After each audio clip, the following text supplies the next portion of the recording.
नाज़रीन हाणे रुकंदासीं मीरपुर ख़ास जो सिविल अस्पताल में गुज़िरियल हिकु हफ़्ते खां पीअण जे पाणी जी खोट, डॉक्टर अमलो ऐं मरीज़ पाणी लाइ परेशान आहिनि। अस्पताल में पाणी लाइ लॻल मोटर ख़राब हुजण करे पाणी जी सप्लाई हिकु हफ़्ते खां बंदि थी वई आहे।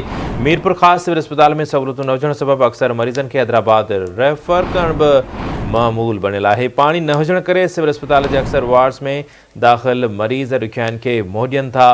केतिरा ई ऑपरेशन्स बि मुलतवी कया विया आहिनि। हिकु भेरो ॿीहर ब्रेकिंग न्यूज़ तव्हां सां शेयर कयूं पिया।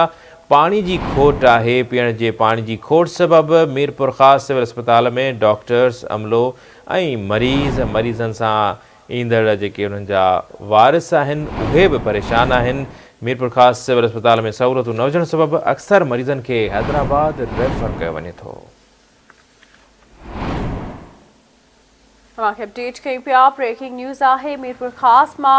मीरपुर ख़ास सिविल अस्पताल में सहूलियतूं न हुजण सबबि अक्सर मरीज़नि खे हैदराबाद रेफर करणु मामूल बणिजी वियो आहे।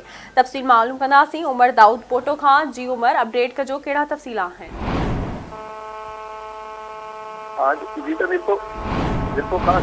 सिविल अस्पताल है वो हेडक्वार्टर की हैसियत रखंदड़ सिविल अस्पताल गुज़िरियल हफ़्ते खां जेको आहे पाणी जी खोट करे डॉक्टर ऐं जेको अस्पताल जो अमलो ऐं मरीज़ जेके आहिनि उहो जो पीअण जे पाणी खां परेशान आहिनि। जॾहिं त मीरपुर ख़ास जेकी अस्पताल आहे उन में जेकी हफ़्ते खां वठी जेकी मोटर ख़राबु आहे ऐं उहा जेकी न थियण जे करे जेके हितां जा जेके मरीज़ जेके अस्पताल में दाख़िल हुया दिलि जे वार्ड में या जेको मेडिकल वार्ड में या सर्जिकल वार्ड में उन्हनि जी ऑपरेशन बि कोन थियो आहे ऐं उन्हनि मरीज़नि खे जेको आहे हैदराबाद जेको आहे उन्हनि खे रेफर कयो वञे पियो।